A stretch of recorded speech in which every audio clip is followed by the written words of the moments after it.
Are we gonna have like a little intro thing? I don't know. We'll just do a cheer. When you say lemon, I say say cake. Lemon cake. Lemon cake.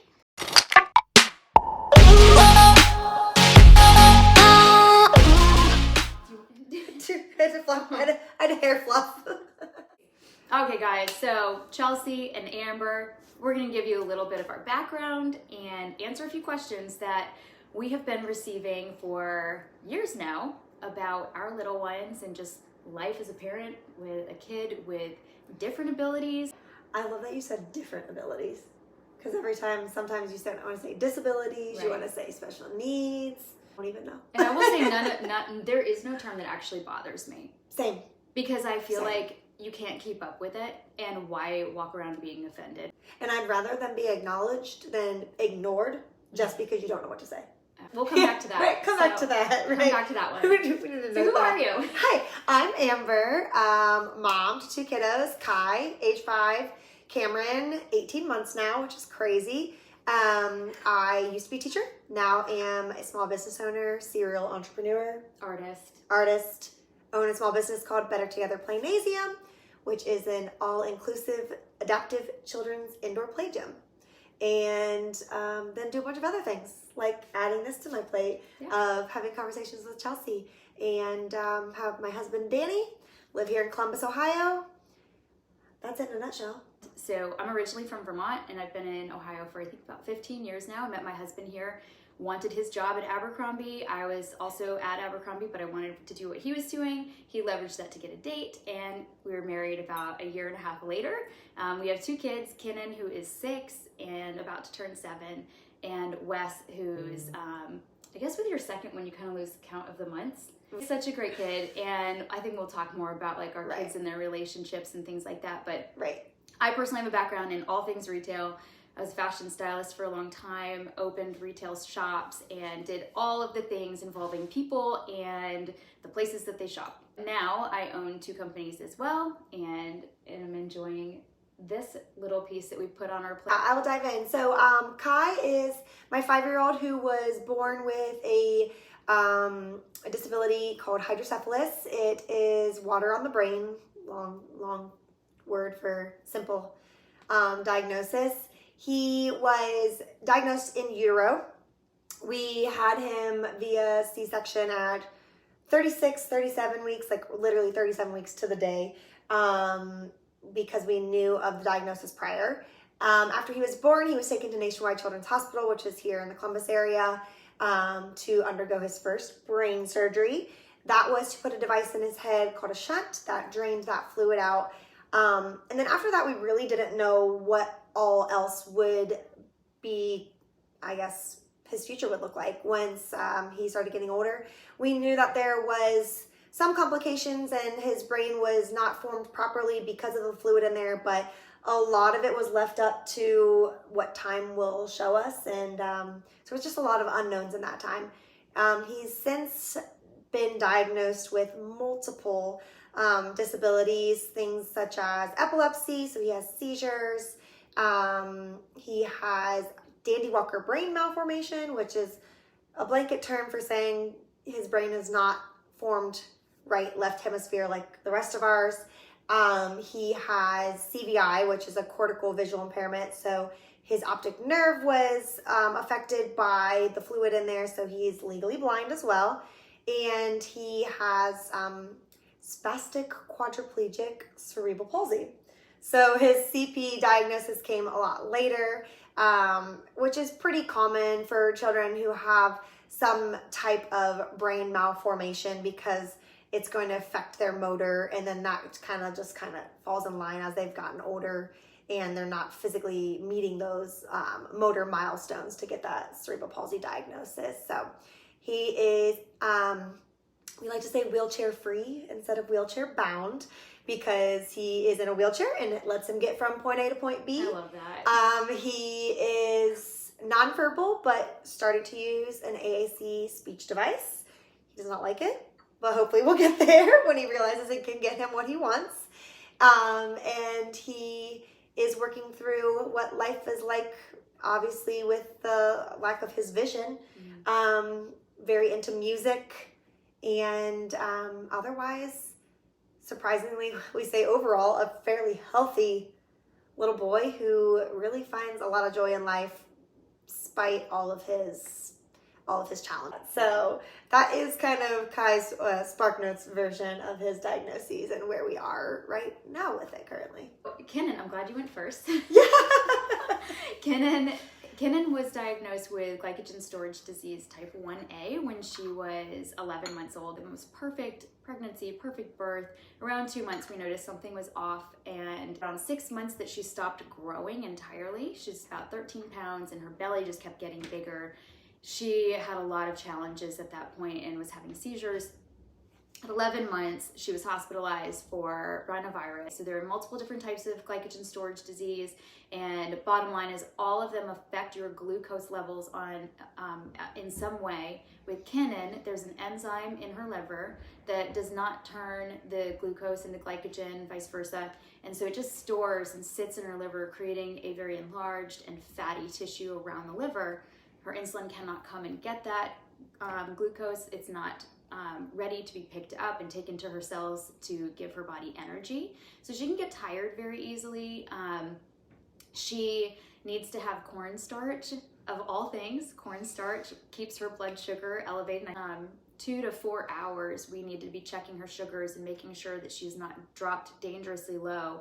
So hypoglycemia is one of the things that is a major side effect of the GSD. So then when Kenan was 4, she was also diagnosed with autism. I mean, that's her diagnosis. And we don't live by her diagnosis. We just learn how to operate in it and take care of her the best that we can in those ways. But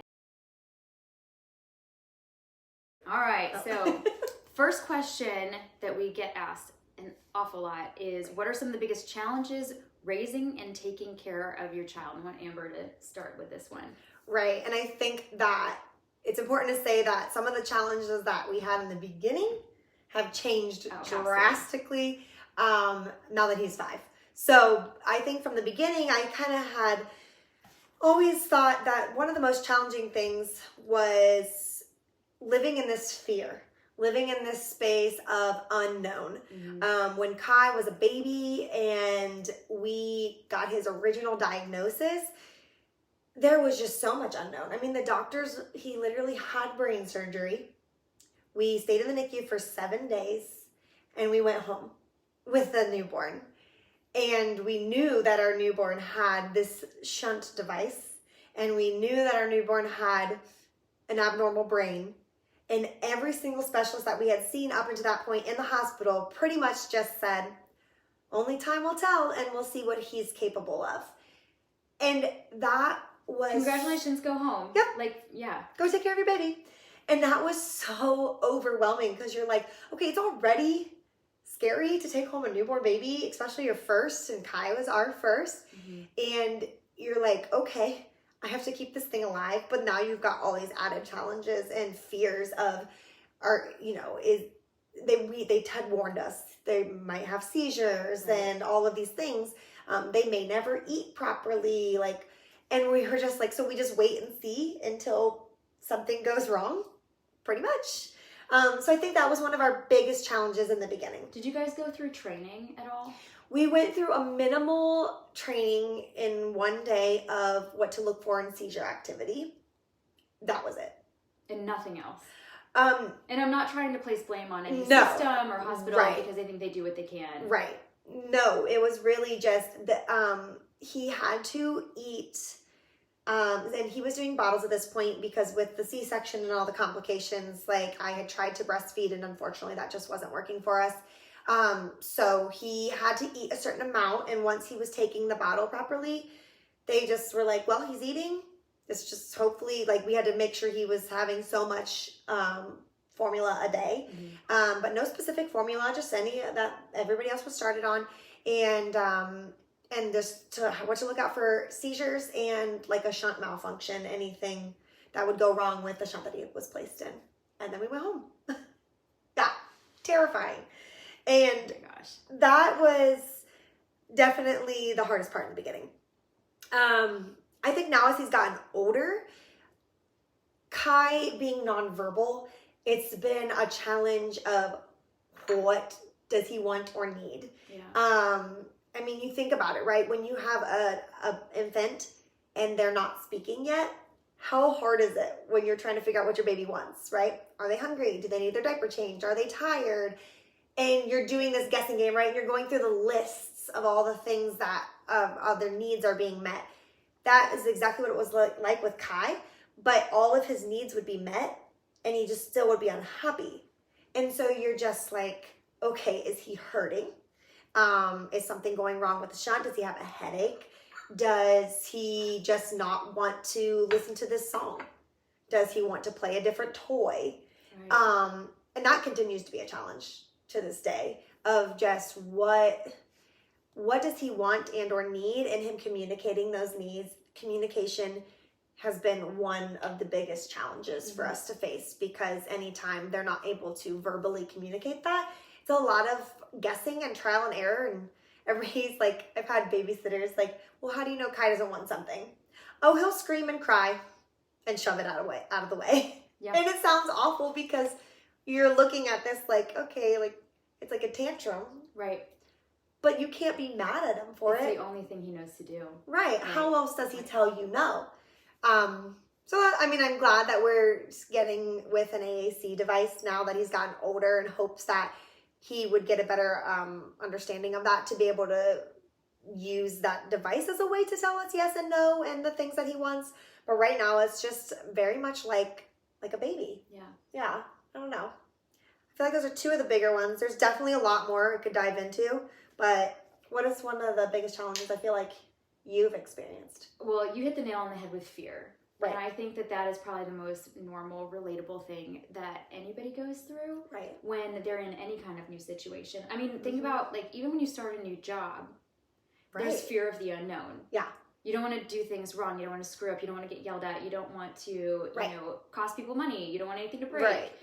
And this is that on a whole nother level, because it is a tiny human being that is dependent on you. Mm-hmm. And so I think that the fear is really elevated in those moments. Right.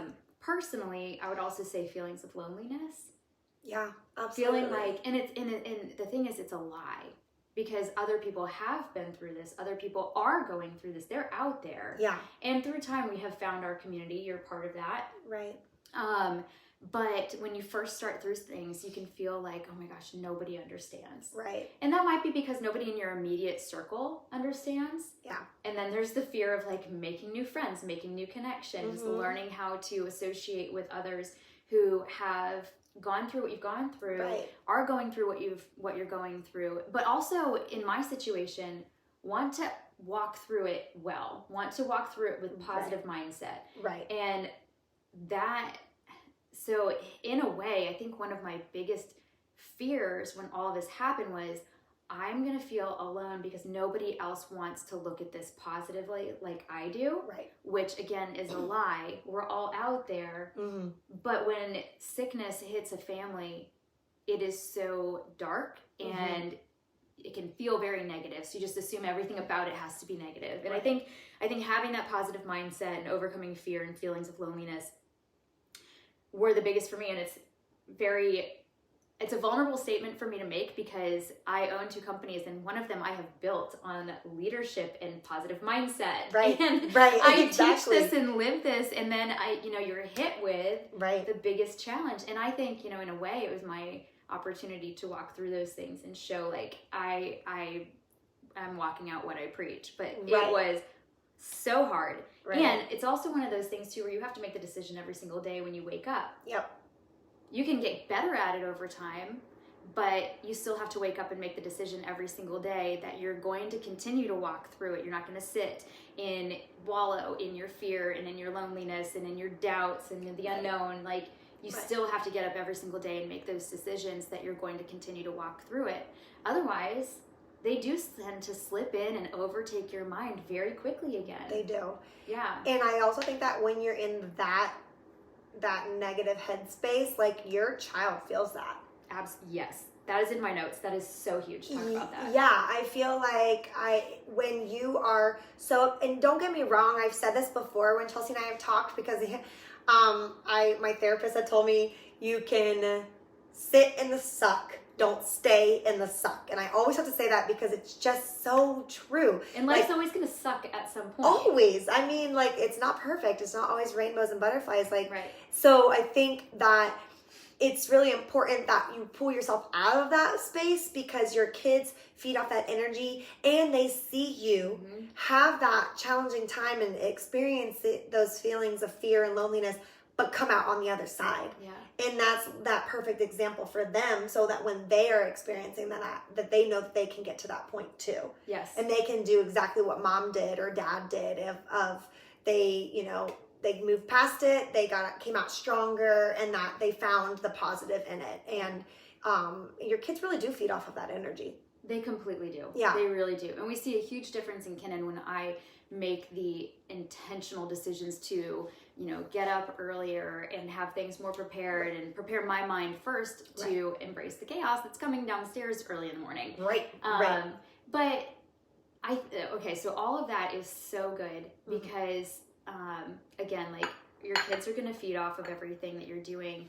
And there's an added weight of responsibility in making the decision to be better every day. And that is really hard. So hard.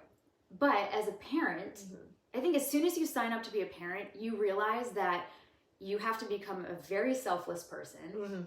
And you realize how selfish you were before. Right, exactly. And this is for any parent. This isn't just like our situation because everybody's going to have their thing. Right. Maybe ours looks, you can actually see or hear a difference in some of our kids. Right. But even with, Wes and Cam, they're going to be challenges. They're going to have their own things to overcome. And again, it's our responsibility to set the example, whether we feel like it or not, and checking our feelings at the door. Right. And making sure we're always setting that example. But I wanted to give some tangible, what does it look like in our particular situation? Where did some of these fears come from? And like Amber said, the fear of the unknown. And for me, I was just telling someone this morning that I would wake up or have nightmares for months about what if Kenan's G-tube comes out? Right. What if somebody pulls it out and it really hurts her? What if her glucose drops to a dangerous level and we don't know? What if her food stops running at night? Because right now she's on a feeding tube. She's fed 5 times a day and then continuously overnight. What if it stops running and we don't get a notification? And here's the thing.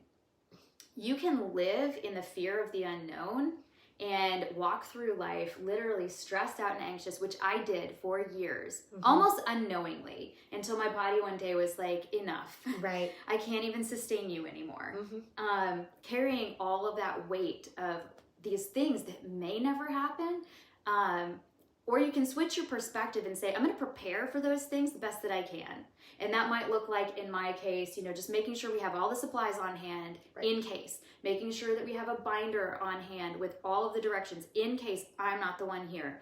Preparing on the front end in anything is really important, but living in fear every single day of something that may never happen is so dangerous to everybody. And exactly what Amber said, your kids feed off of that. Absolutely. They'll live in that. There's this really great story about a woman that she went to sleep every night waiting for an intruder to come into her house. She knew her house was going to get broken into and she was always afraid. So she would have her husband check the windows and the doors and make sure that their defenses were prepared every single night. And this went on for decades. And nothing ever happened. And then one day... That sounds stressful. Right. So she's living, going to sleep in panic every day. And then one day, an intruder breaks in.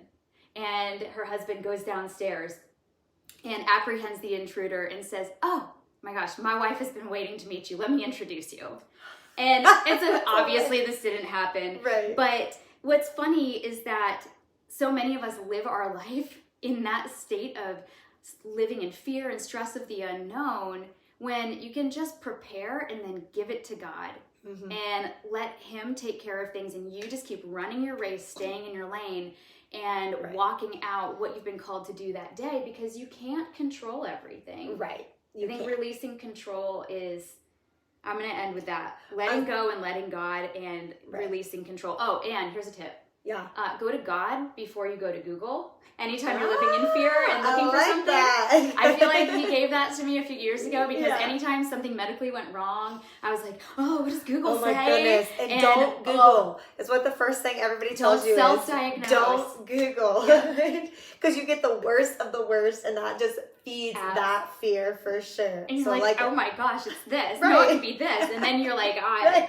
Yeah. I have to joke because even my sister does that for herself. Like, she has a headache and she's Googling and she's like, oh my gosh, I'm dying. I'm like, take a step back. Right. Like, it's not a brain tumor. It's most not. likely. Right. That Most so likely slim. not. Calm down. It's going to be okay. Did you have your coffee today? Right. Drink enough water. Let's Right. start there. Exactly. And I feel like I'm going to feed off Chelsea real quick because I absolutely could relate in that, where when Kai was younger and he was having seizures and we weren't prepared to an extent. We really weren't sure how to find them. We didn't have a monitor to let us know that his oxygen was dropping. And so I feel like I literally would lay next to him and just watch him breathe. And it was so unhealthy and I wasn't getting sleep and I was constantly worried. And you read about SUDEP, which is sudden unexplained death by epilepsy. And you just don't, there's so much of that unknown, but we talked with the doctors. We got with a company that got us a pulse ox for our house and oxygen for our house. And do we use all that on the regular? Absolutely not. I put together an emergency binder for Kai, so if I wasn't there, and we trained essentially our parents and our close friends on what to look for and what it was like. And that's the best we could do. Right. We prepared all of that.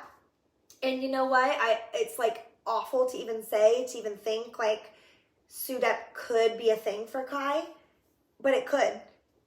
But if I sit there and worry about every single night that could be something that could take him from us, then we're not enjoying the life that we are living when he is here every day, and it's just not worth it. And we're in a similar boat with a different type of diagnosis, but very similar. Very similar. Yeah. And I used to be woken up at night constantly, like, is she still breathing? Right.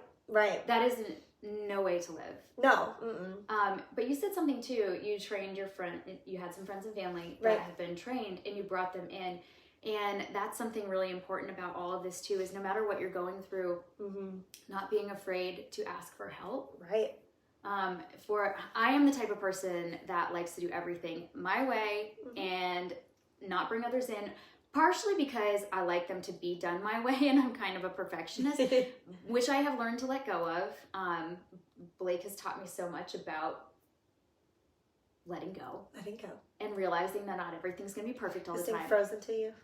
No, he doesn't. Thank goodness he does not sing to me, but Kenan does. But also in not being afraid to ask for help, because you can't bear all these burdens for yourself. And this goes with anything in life. Oh yeah. Like, you don't want to be dumping and creating drama. You don't want to be that person. Right. But in a situation like this, where it's like, I need to have some very particularly trained people so that I can go to the store by myself, so that I can go for a walk alone. And then in our situations with our husbands, being on the same page where we're giving each other these breaks. Right. And giving ourselves this time to have some mental clarity, pray, walk away. Right. Even last night, I was gone for just like an hour, and it was a really hard day with both of them. Right. They were just like on another level. Typical kid stuff, actually, in this situation. I walked away for an hour. I came back, and I was like, I'm refreshed. I'm ready. Like, I can handle all of this. But sometimes you just got to have enough grace with yourself to realize this is hard and I need to ask for help. Absolutely. It usually, I think for me too, a lot of times it is, I don't want to burden those who I love. And I'm like, okay, so I can handle it. And then I pile it all on and all on.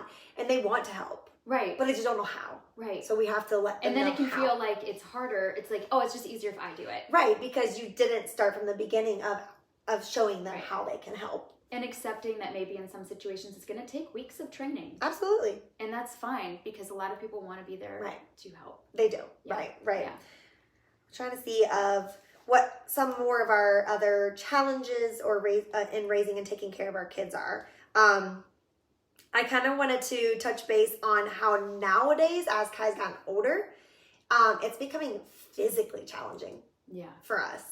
Kai is not potty trained. Reality is he may never be. That's a hard pill for me to swallow. It always has been. Right now, okay, he's still small, he's a toddler. It is what it is. Do I look forward to potentially changing 15-year-old boy diapers? Not one bit. Sounds awful. So Danny's gonna do those? Yeah. Danny's turn. Step in, honey. Right. But that is one of the challenges right now is physically changing his diaper, picking him up to get him in his wheelchair, picking him up to put him in the bathtub, right, getting him out of the bathtub. Like, I think I need to start CrossFit because I cannot lift him. He's 42 pounds now. Well, he's even more with his casts, but thankfully those are coming off. And getting him into the car, it's getting to be a lot, and he doesn't really help hold on. He doesn't really understand the concept of that. So you're just carrying this dead weight around, and it's a lot. And it's fearful for me too, and it's challenging because it's not just myself, but if I leave him with anyone, right? You know, he stays with he's with my mom right now. He's with grandma and he's with Nana, and I mean, if it's hard for me, I can't imagine it's easy for them. And so that's definitely one of our other biggest challenges in today's world, I guess you could say. And I'm sure, here's the thing too, like you're gonna 10 years from now look back and go, this seemed like such a mountain. But you guys have already resolved before any of this even came onto your plate, right, that you're going to figure out how to walk through it. Right. And I think that's something really important for anybody who's going through a challenging time is to have that resolve that no matter what, you're going to walk through it. And again, ask for help through that process. Right. That's a wrap on this episode of Lemon Cake, but here's a sneak peek at what's to come.